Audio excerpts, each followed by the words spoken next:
I don't view my heart issues and my Parkinson's as disabilities. I don't feel disabled. I feel enabled.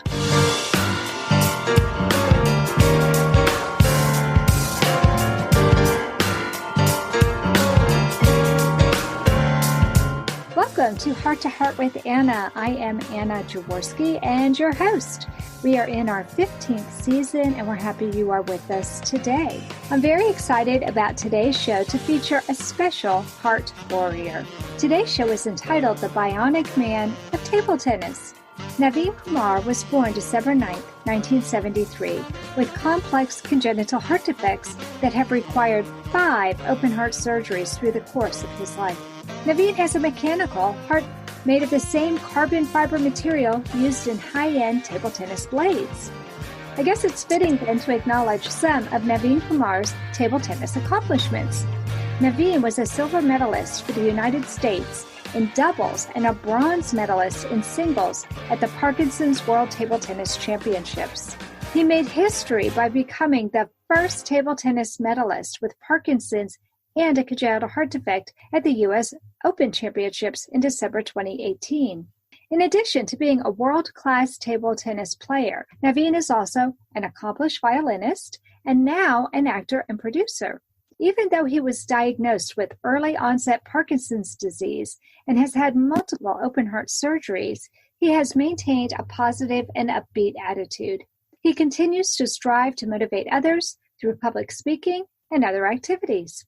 Welcome to Heart with Anna, Navin Kumar. Thank you so much, Anna. I'm very honored to be here with you and with your podcast listeners as well. Oh, well, I'm so happy to have you on the program. Let's get started by having you tell us about your heart history.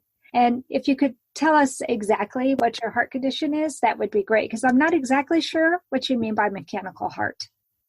Yes, I was born with a rare congenital heart condition called Schoen syndrome that is characterized by multiple left heart abnormalities. So it's a combination of multiple congenital heart defects.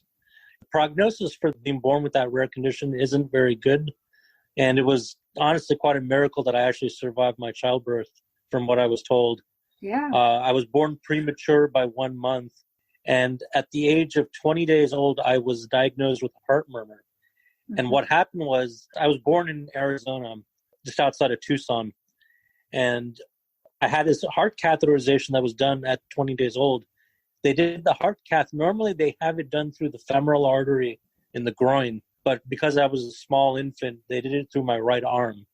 And in the process of doing that heart catheterization, they actually ruptured the main artery under my arm. So I lost full blood circulation to my arm. They're actually going to amputate my right arm because my mom wanted to kill them, first of all. It was a really bad mistake, unfortunately. And fortunately, they were able to find a vascular surgeon just in time to save my arm. Wow. So again, it's reflective of my whole life. You know, I faced one medical challenge after the next, but the way that I've approached everything and how to get past it, that's what I'm hoping to convey to you and your listeners. That's what's really important to me. So I was diagnosed with this heart murmur at age 20 days. My first 2 open heart surgeries were done by the world-famous heart surgeon Denton Cooley out of Texas Children's Hospital in Houston. My mother was pregnant with my younger brother, and she had just had my younger brother when I had to have this emergency heart surgery. So my mom had to leave her newborn baby with a neighbor. And her and my dad had to fly me out to Houston, Texas. And they did not know very many people. It was a very scary time. Sure. They didn't know if I was even going to survive. Yeah. So again, I had that first heart surgery. And unfortunately, I did not recover well. And they were really worried. I was a very quiet baby, probably in a lot of pain throughout those first few years of my life. So I wasn't recovering. So a resident doctor wound up suggesting to Denton Cooley, why don't we reopen Navin back up and let's look at his mitral valve. Mm-hmm. And sure enough, they did open heart surgery number 2 in August of 1977.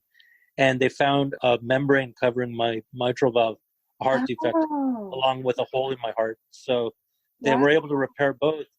And after that second heart surgery, they could not shut me up. I was literally a new kid. I was a happy boy. And that's important because my name, if you look at my name, Navin Kumar in Sanskrit in India means new prince. Navin means new, Kumar means prince.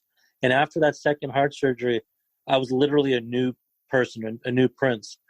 The name is very fitting.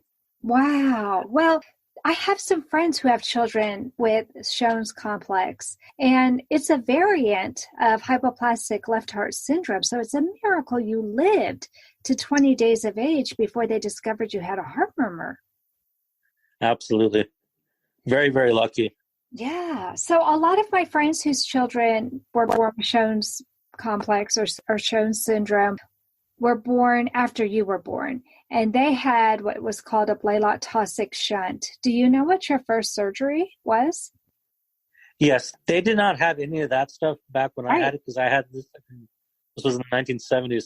Right. And again, that was a miracle I even survived those surgeries. But what Denton Cooley had done was, it was unusual. Again, with Schoen's syndrome, true Schoen's syndrome, there are different variants of that, but what I had is the full Schoen's syndrome. Mm-hmm. So that, again, that's multiple left heart abnormalities. So they knew they were not going to be able to address the full Schoen's syndrome and address my full heart issues with just one heart surgery. Right. They knew they'd have to break it up over several heart surgeries throughout my life. So the first heart surgery was targeted at my aortic valve and being able to relieve the pressure, because there was severe aortic stenosis and aortic regurgitation. I was born with a bicuspid aortic valve, meaning 2 leaflets instead of 3 leaflets. To be able to save my heart valve and not have to replace it, he made an incision along the aortic valve, the leaflets, and basically cut it so that way it relieved the pressure. And that would last me a good chunk of my life before I needed to have that valve replaced, which I'll explain shortly. Okay. My third heart surgery was in 1982. That was to repair my coarctation. That was one of my heart defects. And that's one of the ones that's typical of Schoen's syndrome, having coarctation of the aorta. So that was repaired in 1982. Then open heart surgery number 4 happened after my freshman year of college. I had this done at Georgetown University Hospital, where at that time they looked at my aortic valve and they tried to save it, but they could not save that valve, my natural valve. So they went ahead and replaced it with a mechanical St. Jude's aortic valve. So in answer to your question, my heart's partially mechanical, and the mechanical components are made of carbon fiber, which is what the table tennis blades you were mentioning, it's what some of those are made of as well. Okay. So your mechanical heart is mostly the heart valve. That's what you're talking about, not the actual heart structure, but just the heart valve. No, it's actually one thing. I'll explain that in a second too.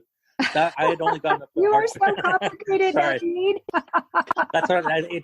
Doctors love me. I can imagine. It always makes for a conversation. Wow. So that was heart surgery number 4.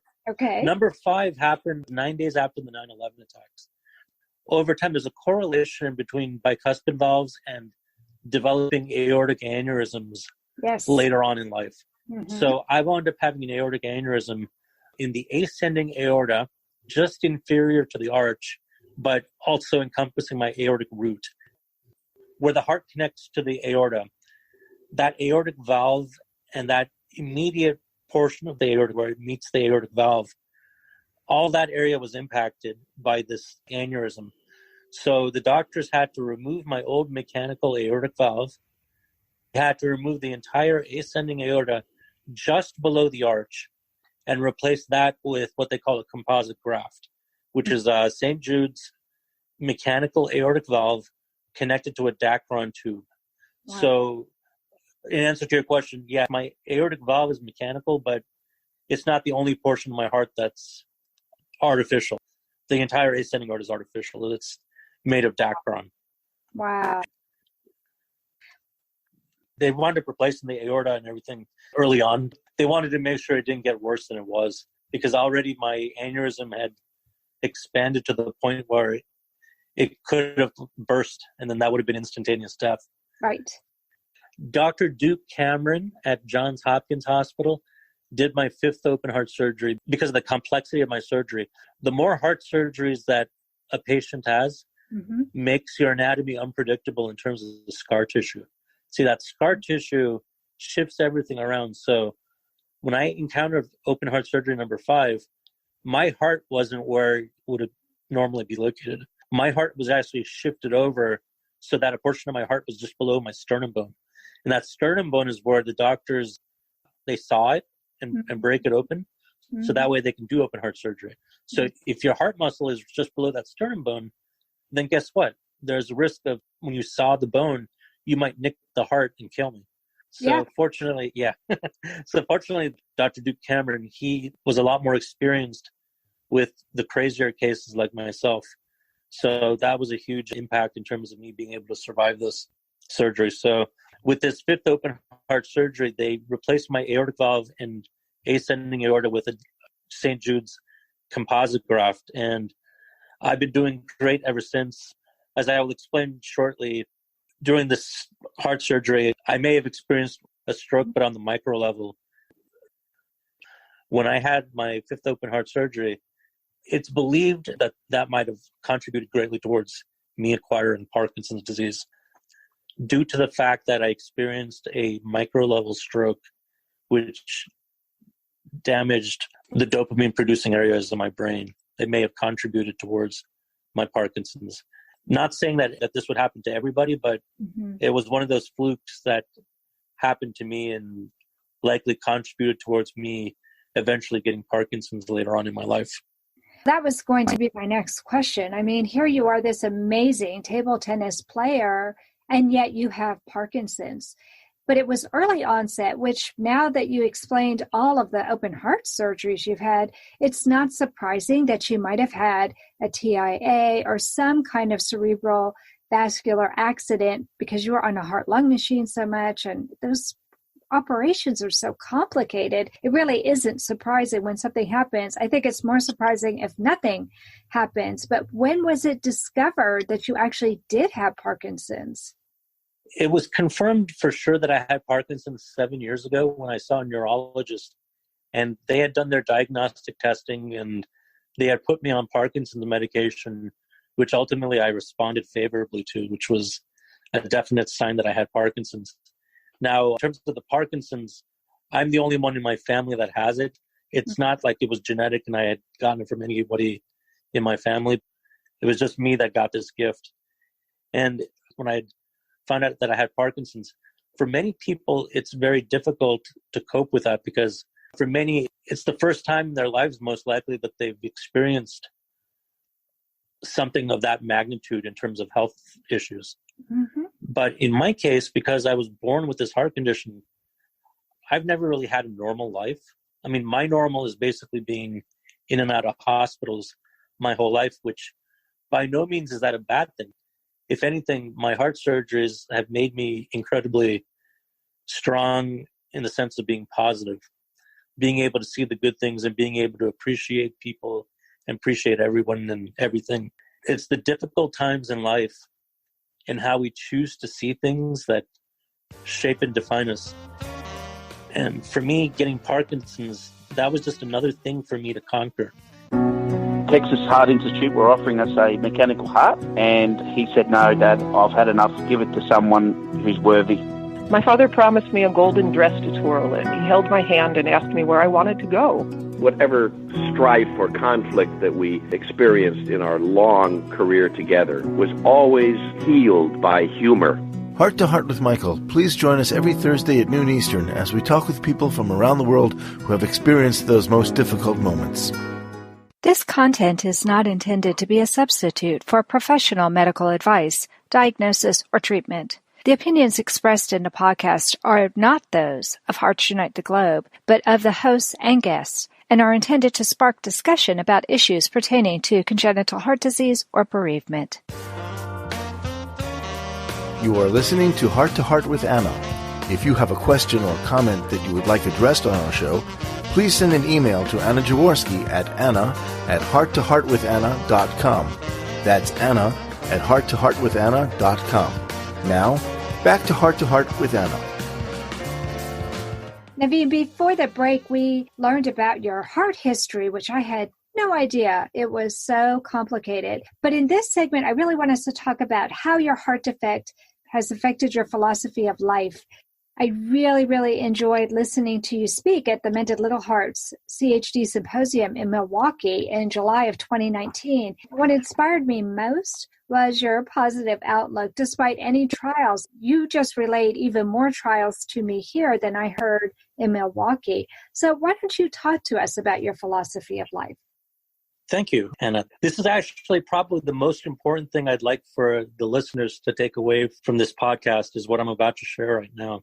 Here I am, I was faced with these difficult struggles with my heart, having all these heart surgeries and the Parkinson's. And I could have very easily have given up. I could have become depressed. I could have done all sorts of crazy things. But it made me positive. I chose to see it as an opportunity to learn and to stay positive. So being faced with the tough times in life has only made me stronger in the sense that, if life knocks me down, I'm going to laugh and I'm going to pick myself back up with a smile and I'm going to keep fighting the fight. I refuse to give up. I love that. Yes, you refuse to give up. And that was definitely the message that you conveyed in Milwaukee too, was that you knew hard times were going to be upon you, but you wanted to just go ahead and face those challenges head on. Face them head on with a smile. Mm-hmm. That's probably the most important thing because, even now with coronavirus issues, the important thing is with whatever situation, whatever struggle that we all face as a species in life, we shouldn't panic. We're going to be facing good times. We're going to be facing difficult times. It's important that we face those times calmly and face those times with a positive attitude so that we can take the necessary steps to make our lives better and to hopefully solve those issues. And we may experience days like I faced with Parkinson's. I have my bad days where the Parkinson's might get the best of me. And for some people, they might feel that it's a day of failure. But even if I fail, I see failure as the true victory. And that goes even back to my table tennis. I don't win all my matches. I'll get my butt kicked in certain matches. But I take every loss, every failure as a win, because only in loss and failure can you really open up to the possibilities where, okay, what are the lessons learned here? What can I learn from this failure to make me grow as a person? Mm-hmm. And then you grow as a result. And that fact that you grew, that is the true victory within failure. So good and bad, in a sense, it's all an illusion. I see good in everything. Even within the bad, I can see the good. Yes, we're going to be faced with these challenges, but how we choose to react to those challenges, that is the key for our species to grow, to survive, and hopefully to make the world better for all of us. And that includes the coronavirus. Yeah, I agree. So for those listeners who are listening to this many years in the future, because this will be around as long as I keep paying my bills, right now we are recording this in April of 2020, and most of us are on lockdown in the United States because of the coronavirus, also known as COVID-19, which became a pandemic and affected the entire world. So you're right. This has been a great challenge, but I think you are a testament to the fact that people can face great challenges and still overcome and even thrive. I think you're a prime example of somebody who has been able to thrive despite challenges. Do you think that your parents contributed to your philosophy of life? Did they do something to help you have this positive outlook? Absolutely. I mean, my parents have been with me through every step of my life. My mom was there by my side, my dad too, for every heart surgery. My mom would sleep on the floor. She would always be there by my side and just giving me, both my parents giving me that love and support. I couldn't help but to be positive. I mean, I think the hardest thing for me was having to say bye to my parents before they wheeled me back into the operating room and seeing my mother and father cry. Oh. That was probably the toughest thing I've ever faced in my life, but yeah. I will never forget what I would tell them. I would always tell them, like, look, I'm going to come back. I'm going to fight this. And when I was on that operating table about to be put to sleep, I had that conversation with whatever higher being is out there. And I said, if this is my time, I want to say thank you for what I've been blessed with all my life. But if it's all the same, I'd like to see my journey to its full end. And if I can, maybe help some people along the way.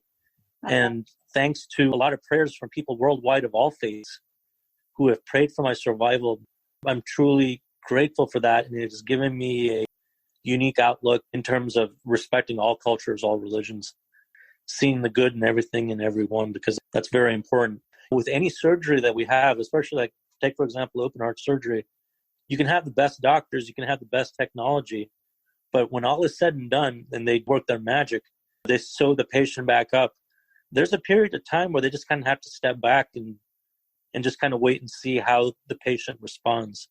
And it's during that time where that period of what I call the period of uncertainty, that I believe is where the power of faith comes into play, because at that point, the doctors have been able to do whatever they can, but now they have to sit back and watch and wait and see how the patient reacts, whether their heartbeat comes back, whether it gets back into normal rhythm, all sorts of things. But I believe that's where the faith comes in and where you can only hope for the best. In terms of my parents, they both helped me obtain this positivity that has helped me throughout my life. Also, I would say that having good friends, especially on social media, with my Facebook as my primary source there, I have found that all my friends there, we feed off of each other. So while I inspire them, they in turn inspire me, because no matter what I do, they always give me good wishes. They always wish the best for me. And that gives me such strength. And that just goes to show the power of positivity, that we're capable of doing so much. Mm-hmm. And the power of friendship. And it's so cool because I noticed that you were making an announcement on Facebook that you were coming on this program with me. And so many people came forward and wished you good luck and said they can't wait to hear it. And how awesome is that you have so many people cheering for you from the onset? That has given me so much strength, Anna.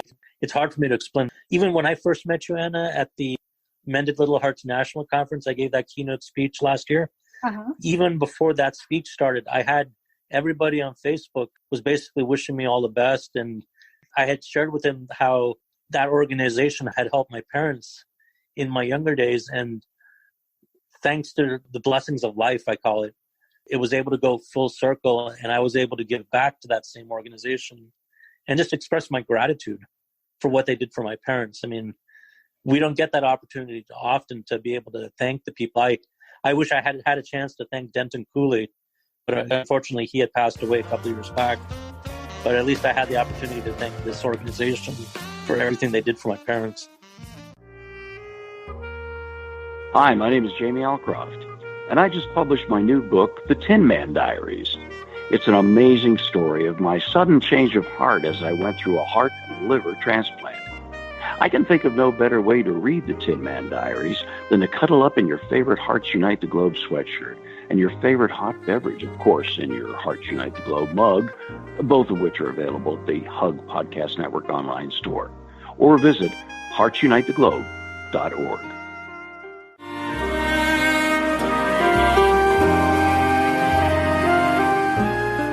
Home Tonight Forever by the Baby Blue Sound Collective. I think what I love so much about this CD is that some of the songs were inspired by the patients. Many listeners will understand many of the different songs and what they've been inspired by. Our new album will be available on iTunes, Amazon.com, Spotify. I love the fact that the proceeds from this CD are actually going to help those with congenital heart defects. Enjoy the music. Home Tonight Forever.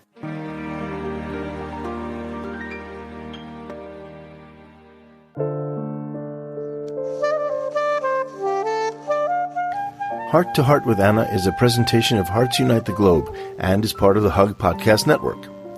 Hearts Unite the Globe is a non-profit organization devoted to providing resources to the congenital heart defect community to uplift, empower, and enrich the lives of our community members. If you would like access to free resources pertaining to the CHD community, please visit our website at www.congenitalheartdefects.com for information about CHD, the hospitals that treat children with CHD, summer camps for CHD survivors, and much, much more. Before the break, we were talking about Navin's philosophy of life. But in this segment, I want to look at how Navin's attitude has opened doors for him. Navin, when did something dire happen to you that you met with a positive attitude and a smile on your face that then yielded something good happening to you? Anna, that's an excellent question you just asked.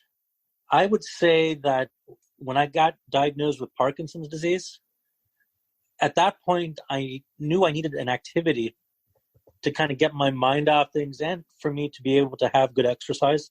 Mm-hmm. So I got back into table tennis, which was my hobby throughout my life.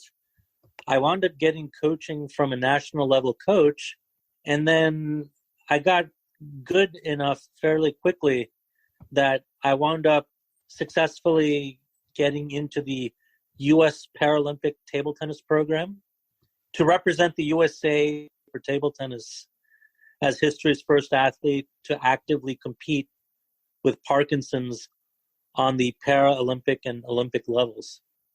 So it led to that, and then that in turn led to me getting more motivational speaking opportunities, which then led to me having people in the Hollywood movie community following my story on Facebook.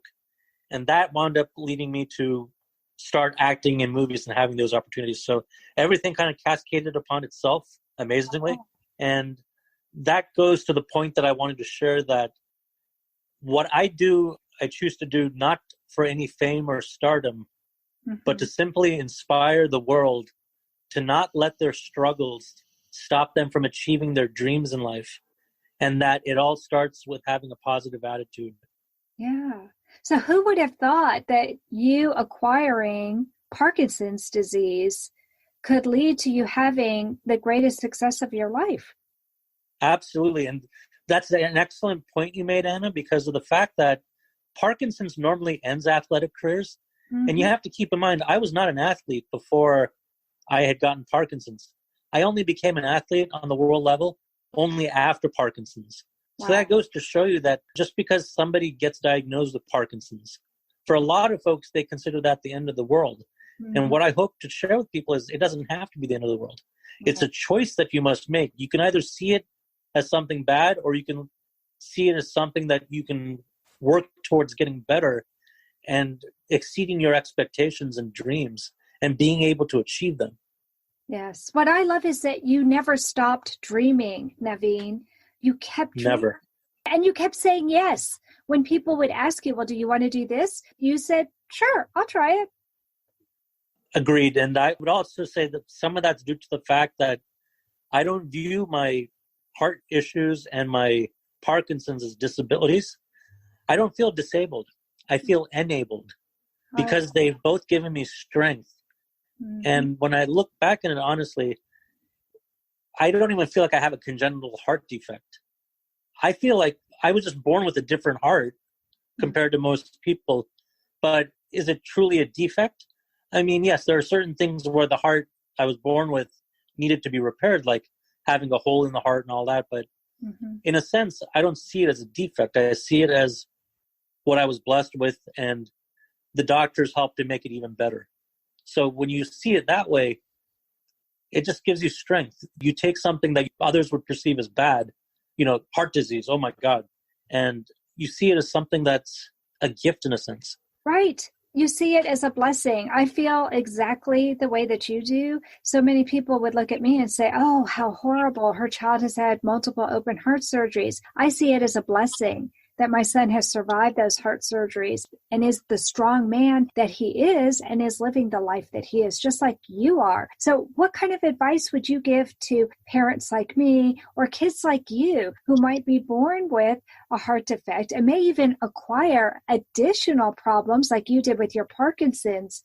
What kind of advice can you give them so that they can lead that same positive life you are? I would say the best advice I can give them is multiple. It's take a deep breath. Mm-hmm. Then you have to stay calm above all else. And then be proactive in managing your healthcare. Listen to your bodies. If you feel that something is wrong, go for your annual checkup with your doctor. Or if you need to go sooner. And just make sure that your bodies are okay, because it's very important that you be proactive in managing your healthcare. because no one else is going to do it. You have to be able to do that yourself.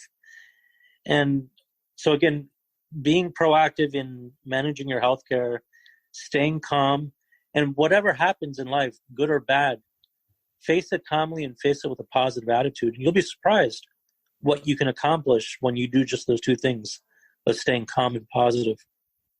Yeah, I agree with you 100%. Well, what new projects do you have in the works? New projects for me in terms of my movies. The first movie that I made my debut in, Attack of the Unknown, starring Richard Grieco and directed by Brandon Slagle. That movie, I'm happy to say that will be released most likely this summer on streaming services, and originally was supposed to release nationwide in theaters. But with the coronavirus, I'm not sure about the theater aspect. Right. But hopefully that should be out this summer. I also got cast in a new movie called Bloodthirst that is directed by Massimiliano Cerchi, and it is produced by Sonny and Michael Mahal, who are well known in the movie community from Las Vegas. They also did my debut movie. They were the lead producers. And finally, I got cast in a 5-part movie franchise where I will be reunited with Richard Grieco, who will be the main star and director, along with the story writer and lead producer, Jennifer Ward Hall. That movie is called The Aurora Hotel, and I can't share too much about that movie at this time, but basically playing a very similar character to myself, who is a cross between Mr. Miyagi and Obi-Wan Kenobi.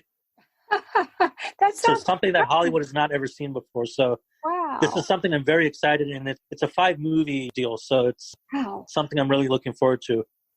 And for those of you who are listening to this in the future, we are talking in April of 2020. So he's saying that the first movie, his debut movie, should come out in the summer of 2020. So if you're listening to this after that, you can certainly Google the movie and find a way to listen to it. I can't wait to hear it. Well, thank you so much for coming on the program today, Navin. It has been a delight hearing your story and how you are inspiring the world. Thank you so much. If folks want to learn more about my story, they can either Google Bionic table tennis, where they can read the articles that have been featured about me worldwide and some of my television features as well. Or they can Google Navin P. Kumar, which is my Hollywood name and my actual name. And they can see my IMDb Hollywood page, where they can keep track of all my latest movie projects. And what I will do, Navin, is I will get links to some of those pages that you just mentioned. And friends, I will have that in the show notes. To make it easier for you, you can just click on those links in our show notes. How's that? That is perfect. Great. Well, that's all for this week's episode, my friends. If you enjoyed this episode of Heart to Heart with Anna, please take a moment and leave a review on podchaser.com. That's Podchaser, PODCHASER.com. And that is a directory of podcasts. In April 2020, they are making donations to Meals on Wheels for every review that is being left. And any of the podcast hosts who respond to the review, they will make an extra donation. So Heart to Heart with Anna is in that directory. Please leave a review and I will respond. So Meals on Wheels will get some donations from Podchaser. Thanks, my friends. And remember, you are not alone. Thank you again for joining us this week. We hope you have been inspired and empowered to become an advocate for the congenital heart defect community. Heart to Heart with Anna, with your host Anna Jaworski, can be heard every Tuesday at 12 noon Eastern Time.